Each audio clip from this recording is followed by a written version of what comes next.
Next sum where you have to find two things in the question. Let's read the question first and see what they have asked us to find out. Calculate beta of both the companies. पहले beta find out करने बोला है. Beta is your systematic risk. तो पहले beta find out करने बोला है. And expected returns using measure of systematic risk. Expected returns मैंने प्रीवियस क्लास में आपको एक थ्योरी सिखाई थी एक्सपेक्टेड रिटर्न्स की. मैंने बोला था वो वर्ड नहीं आएगा but you will be getting expected return in the sum. What was that word? CAPM. मतलब ये expected return is nothing but this is your CAPM. तो बीटा भी कैलकुलेट करना है, साथ साथ में CAPM भी कैलकुलेट करना है. And over here the data given is of total 2 companies.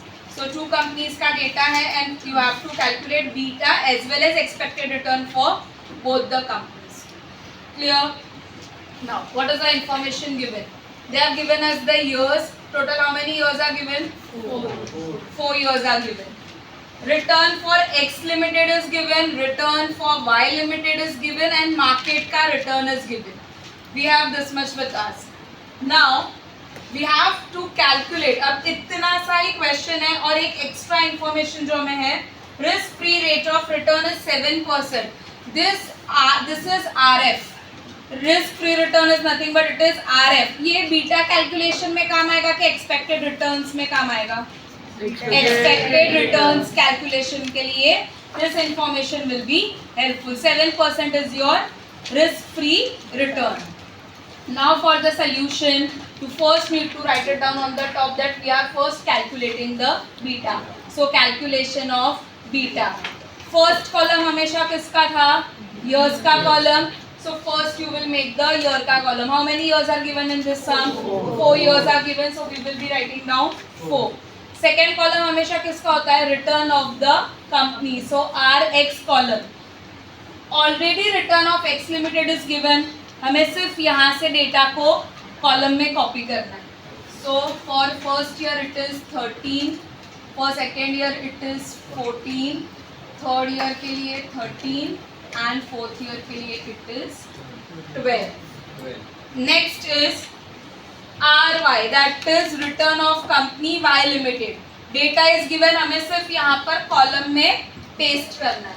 So for the first year again it is 13, second year के लिए 14, थर्ड ईयर के लिए इट इज 10, फोर्थ ईयर के लिए इट इज 11. थर्ड RM का column बनता है that is market return का. We have a information, we just have to write down the information in the column. For first year it was 15, second year के लिए 16, third year it was 15 and fourth year के लिए it was 14. तो हमें जितना question में information दिया था हमने उतना इंफॉर्मेशन को यहाँ पर जॉट डाउन कर दिया. Now what will be our next column? RX minus RX का मीन. क्या हमने मीन अब तक फाइंड आउट किया है? नहीं. सो सबसे पहले हमारा क्या होगा? Work to find out the mean. For mean you will require a total of the columns. For your understanding मैंने हर एक कॉलम को नंबरिंग्स दिए. This is only for your understanding so that आप लोगों को पता चले कि कैसे आ रहा है. तो अब हमें टोटल किसका चाहिए? सेकेंड कॉलम का टोटल चाहिए दैट इज RX कॉलम का. Tell me the total. 52. So हम अभी 52 टोटल आ गया तो we can easily find out the mean of this. So RX का मीन is equal to total divide by number of years. How many years are given? 4. So what will be the amount? 13. तो हमारा mean कितना आ गया? 13 is the mean. So अब directly we can place in the formula. Formula is RX minus its mean. मतलब पहले ये column में से इसका मीन माइनस होगा. 13 minus 13 0. 14 minus 13 1. 13 minus 13 0. 12 minus 13 minus 1. Next column is RY minus its mean. क्या हमारे पास RY का मीन फाइंड आउट किया है? नहीं. So now next step will be to take a total of column number 3. Tell me the total of RY column. 48. अब इसका find out करेंगे mean. 48 divide by 4. 12. Same way. Next column will be RY minus its mean. So column number 3 में से ये mean को minus करेंगे. 13 minus 12 1. 14 minus 12 2. 10 minus 12 minus 2. 11 minus 12 Minus 1. 2 columns we have completed. Now next is RM minus RM का bar. Do we have a RM का this mean taken? No. So first do the total of this column number 4 60. अब इसका mean find out करो same way से. It will be RM का mean total is 60 divided by 4 which will be equal to 15. So now 15 minus 15 0. 16 minus 15 1. 15 minus 15 14 minus 15 minus 1. Any doubt tell you? Any doubt tell you? Next हमें क्या चाहिए. हम beta में क्या करते हैं, हमारे कंपनी या तो पोर्टफोलियो को मार्केट के साथ कंपेयर करते हैं. Now first RX minus RX bar that is column number 5 will be multiplied with column number 7 क्योंकि मार्केट के साथ हमें उसका कंपैरिजन करना है. So multiply 5 with 7. सी मैंने आपके ना इजी करने के लिए मैंने सिर्फ यहाँ कॉलम्स का लिखा है कि ये डेटा कहाँ से आएगा, तो column number 5 into column number 7. So 0 into 0 1 into 1 0 into 0 0 minus 1 into minus 1 positive 1. Very good. Take a total 1 plus 1 is 2. Same way हमें second company that is Y limited का कंपैरिजन करना है मार्केट के साथ. So this is column number 6 which will be multiplied with column number 7. So 1 into 0 2 into 1 minus 2 into 0 minus 1 into 1 sorry minus 1 into minus 1. तो total कितना आ गया. Last step will be हमें RM minus RM का mean का square करना है. That is column number 7 का square करना है ये वाले कॉलम का. सो 0 का स्क्वायर इज 1 का स्क्वायर 1. अगेन 0 का स्क्वायर माइनस 1 का square 1. So total again will be how much? 2 is the total. Any doubt till here? अब एक बार जैसे आपके सारे कॉलम्स में डेटा फिल हो गया, अब नेक्स्ट स्टेप तो बहुत इजी है. You have to just place it of in the formula. So let's place all this things in the formula. Formula लिखा. दोनों कंपनीज का है तो मुझे दोनों कंपनीज के लिए अलग अलग से फॉर्मूला लिखना पड़ेगा. Okay. So beta for company X and beta for company Y. ठीक है, दोनों कंपनीज के लिए अलग अलग से हमें फॉर्मूला लिखना है. Covariance of RX and RM divide by standard deviation का स्क्वायर m. कुछ नहीं किया. नेक्स्ट स्टेप में न्यूमरेटर को इलॉबरेट किया है एंड डिनोमिनेटर को इलॉबरेट किया. We have already done the sum previously also. कैसे इलॉबरेट करना है मैंने बताया. ओके. अब कुछ भी नहीं, अभी हमें सिर्फ डेटा यहाँ पर प्लेस करना है. Total of RX minus its mean RM minus its mean कितना आया था, ये वाला कॉलम का total. How much it was 2. We are doing for first company X 2 आया. मैंने पहले ही बोला है n-1 कैंसिल हो जाता है, तो there is no need to write it down because see your number of years are 4 - 1 3. यहाँ भी क्या आएगा 4 - 1 3. अल्टीमेटली वो कट होने वाला है. So better to write after numerator directly write it down its denominator. Denominator में हमें लास्ट कॉलम का स्क्वायर का टोटल कितना आया था? लास्ट कॉलम के स्क्वायर का total 2. 2 divided by 2 is 1. So beta for company X is 1. मैंने आप लोगों को पता है बताया था कि स्टैंडर्ड बीटा कितना होता है?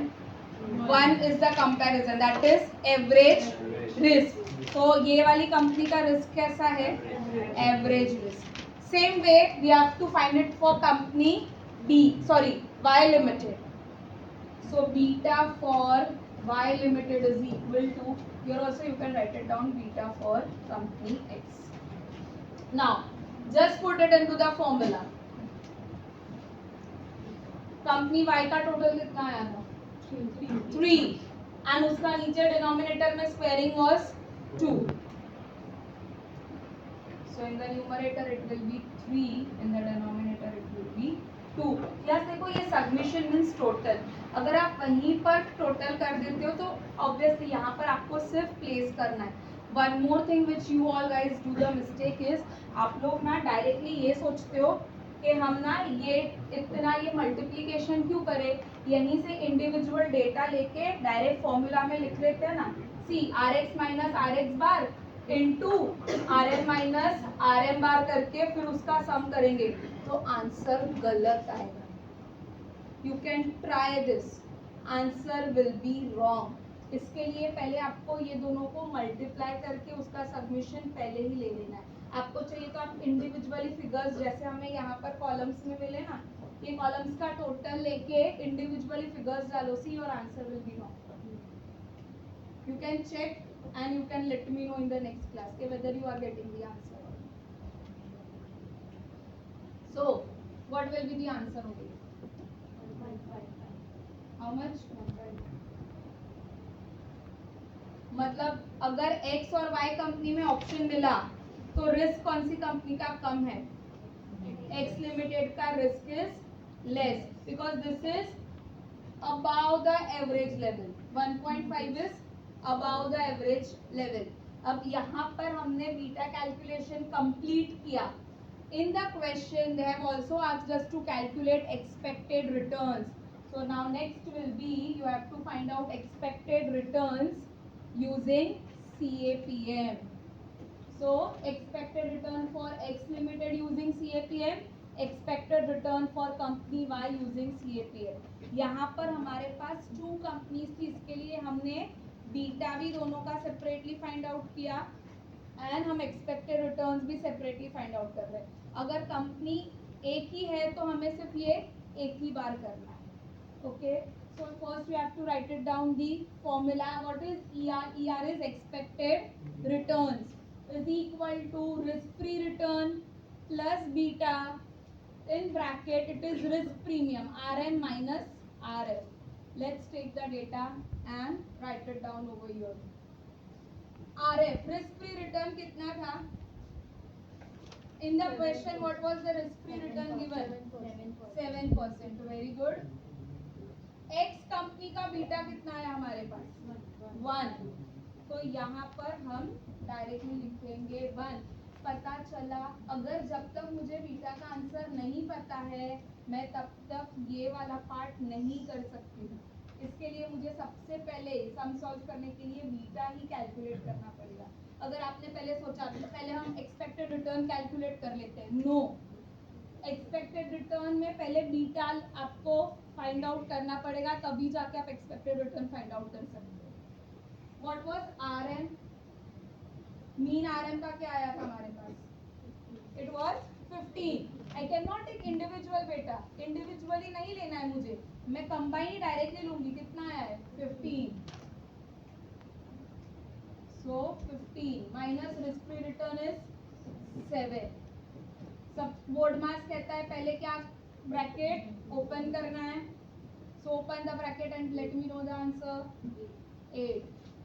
Then multiplication will be done. So 1 into 8 is 8. कितना है expected returns? 15% is your expected returns. So जब मेरा risk कितना है 1 है तब मुझे returns कितना मिल रहा है 15% is my expected return. Same way you have to calculate for company Y. Company Y के लिए भी रेट्स पे रिटर्न कितना था 7% ओनली. बीटा कितना आया था see. Beta for company Y was 1.5. RM was common 15 minus 7 plus 1.5 into 8. अब मल्टीप्लीकेशन करेंगे 12. This will be equal to 19%. तो देखो यहाँ पर रिस्क ज्यादा था. रिस्क कितना था उधर 1.5. तो रिटर्न्स भी क्या आया ज्यादा है 19%. तो now you have to over here take the decision whether to go for company X or to go for company Y. समझ में आया? How to solve the sum?